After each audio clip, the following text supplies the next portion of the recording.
За следващата среща да се готвят Мартина Манева и Михайла Бургас и Симона Андреева с Токи Бургас. След тях да се готвят Симона Гюнджиева от България до Василова и Борислава Латинова до Перник.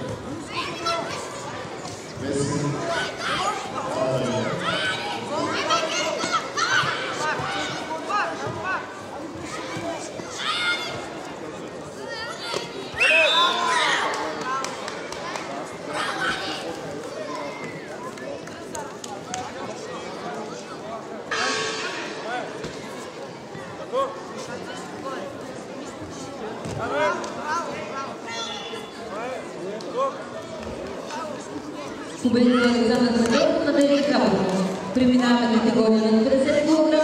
Акцион Фестивал Деня Капов, Борис Димитров, Пакетов Бургас. След това Максим Сидевски, Катана Велико Търново, Даниел Димитров на Болто Парма. Родител ли сте? Да. Родителите са там. Да, Не правила. Помолиха родителите. Победител на срещата Ани Петрова от Дойче 2020. След като знаете. Продължаваме с срещата и отличната